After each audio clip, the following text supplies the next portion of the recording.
Hi everyone, I'm Melissa. In this video I'm going to talk about visual schedules, important, and how to use them.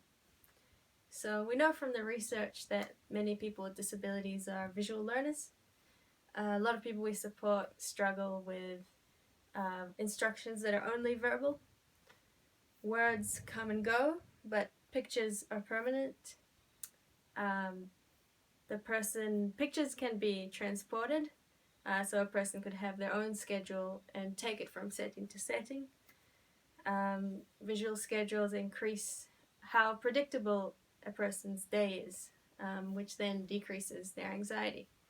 So if you think about your phone, your Google Calendar, your Outlook, a printed calendar on the wall, so where would you be if you didn't have these schedules? They're evidence-based, they build skills, and they promote teamwork and collaboration in service providers. So I'm going to show you two examples of how to use schedules.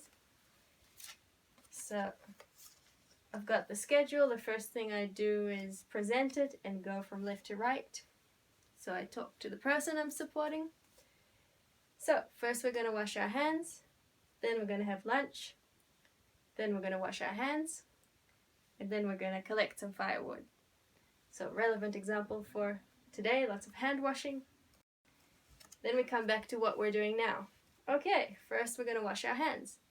Then we do that activity. Imagine we wash our hands, come back and say, okay, washing hands is finished. Take that off. All right, now we're having lunch. We have lunch, come back to the schedule, say, okay, lunch is finished. Okay, now we're going to wash our hands. We wash our hands, come back, say, okay, washing hands is now finished. And now we're collecting firewood. We do that, come back and say, okay, we collected firewood, it's finished. So that's done. You can then load it up again, or you can have a break. I'll show you another example.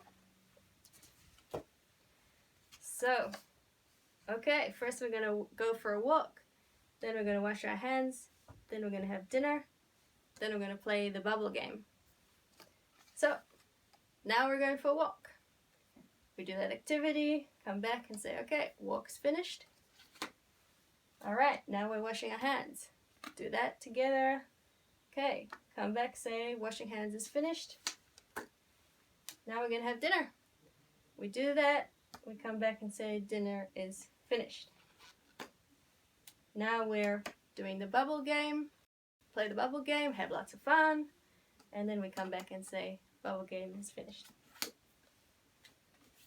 So you don't have to have a fancy, nicely rolled out schedule like mine. You could even use some recycling you have lying about in your house.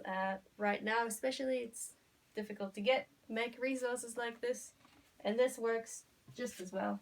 As long as you've got a bit of blue tack you can stick on and make a schedule with.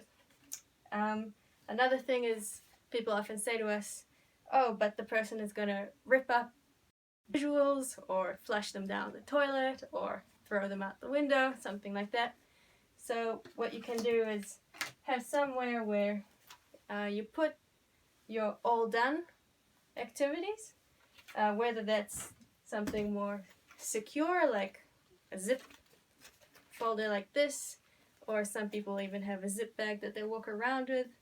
Whatever your solution is, if you know that the person you're supporting is likely to rip things up, and that would be then think about what could be a solution for you.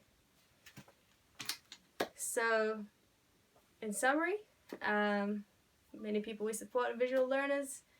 Visual schedule increase predictability, decrease anxiety, increase choice, help build skills, and promote teamwork and collaboration.